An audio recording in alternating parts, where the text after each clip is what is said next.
Hello guys, Solo Virgo. Welcome dito sa aking channel, Kapalaran 888. Welcome guys. Alamin natin Virgo kung ano yung messages or kung ano yung energy kapalaran para sa inyong lahat ngayong January 2024. General reading para sa lahat ng Virgo. I hope na makuha mo yung energy. Pasensya na guys. Okay, so Virgo, kung makikita mo dito, take your first step. Begin now. So, January is New Year talaga, di ba? First month of the year. First of the first, di ba? So, sinasabi ng baraha na eto yung simula. Eto yung pagkakataon sa buhay mo na pwede mong simulan lahat ng gusto mong simulan sa buhay. Take your first step. It's either travel, adventure, trabaho, negosyo, love life, plano sa buhay. Simulan mo siya sa ngayon. Okay, thanks. Here we go.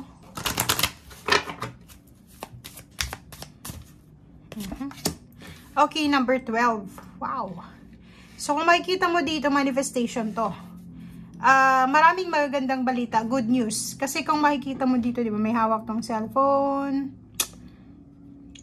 Ang dami-daming magandang balita. Maraming magandang balita. Maraming good news, balita, message, email, chat na posibleng matanggap ka. Na pwedeng makatulong sa'yo sa kung ano man tong sisimulan mo ngayong January or ngayong taong 2024. So, sinasabi ng barahan na Virgo, etong taong ito ay sobrang celebratory to para sa inyo. So, ngayong January is parang mararamdaman mo yung excitement. Excited ka sa mga paparating na buwan. Excited ka sa kung ano man itong blessings na ini-expect mo. Or excited ka sa kung ano itong darating sa'yo. Relationship. So, nakikita natin, pwedeng isa sa dahilan kung bakit ka excited is posibleng may iba sa inyo dyan na ikakasal. Pwedeng may magkikita na dalawang taong nagmamahalan, magme-meet up. Or pwedeng long distance relationship, magkikita sila within this year. Or pwedeng this January. Or pwedeng may magtatapos ng pag-aaral, may magtatapos sa kontrata, may magsisimula ng kanilang pangarap. So, parang ang baraha mo na ito is punong-puno ng balita, good news, punong-puno ng new beginnings, ang January 2024. Okay, sabi ko na eh. Diba? So, wish, hopes, dreams, abot kamay mo na. So, yun yung dahilan kung bakit excited ka. Yun yung bakit nagsiselebrate ka. January pa lang, nagsiselebrate ka na para sa success mo. So, ang nakikita ko sa'yo dito, ang daming occasion, ang daming mga wishes na pwedeng matupad sa taong ito, na excited ka. Kaya, New Year pa lang ng gabi, sobra ka ng masaya. Sobra ka ng, parang gusto mo nang sumayaw sa sobrang saya. The Hermit. Nakikita ko sir dito na yun, it's a confirmation. Kasi itong Hermit na to, and then the Star, parang sinasabi ng The Hermit sa'yo na maliwanag na yung daan.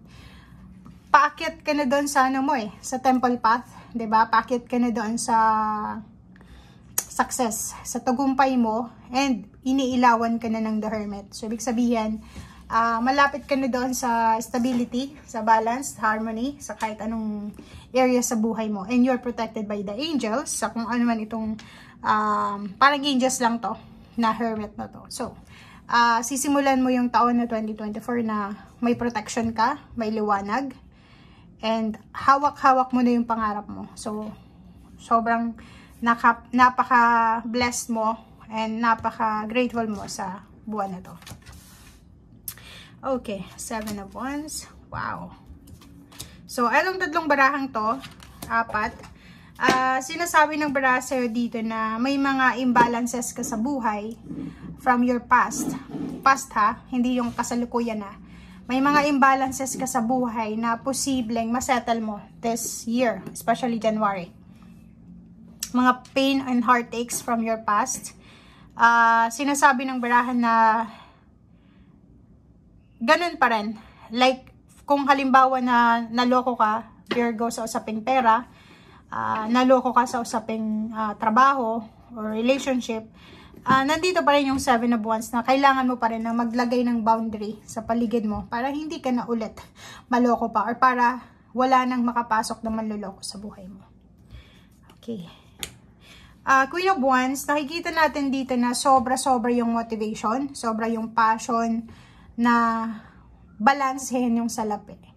Ang nakikita ko sir dito is parang financial to eh. Pero yung iba, may relationship dito na yung isa sa mga mamamanifest nila is emotional fulfillment, achievements. Pero yung kadalasan dito, lahat to pentacles eh. So, pera. Pwedeng mas lalo kang magiging masipag, mas lalo kang magiging dedicated sa trabaho mo, mas lalo kang magiging focus. Kasi abot kamay mo na eh. Tanaw mo na yung success. Nakikita mo na yung dulo ng, yung parang dulo ng katapusan na ng tawag dito, ng success mo or ng kung ano man to na journey mo. And mayroon kang 4 of Wands dito, stability. So stable yung relationship mo sa family. So nakikita natin dito na hindi lang ikaw, the rest ng family mo ay nagse-celebrate kayo this January. Kasi kung makikita mo dito, it's a family celebration, family success, family achievements.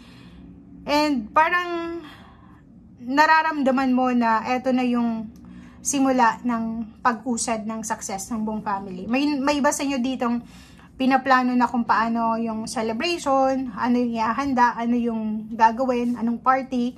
May iba sa inyo dito na nagpaplano na kung anong klase ng bahay ang ipapatayo nila. Or yung iba sa inyo dito, kung ikakasal, nagpaplano na sila kung anong color ng damit, anong motif, ano yung, kung saan simbahan sila magpapakasal, saan sila mag-honeymoon, saan sila magpe-prenup. So, maraming plano na gagawin yung iba sa inyo ngayong January, February. Okay? And victory and success, guys.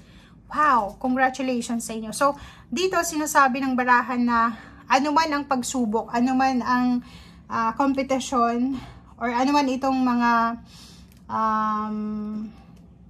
tribulation, mga nangyari sa'yo from your past na hindi naaayon sa kagustuhan mo, lahat, like competition, mapapanalunan mo yung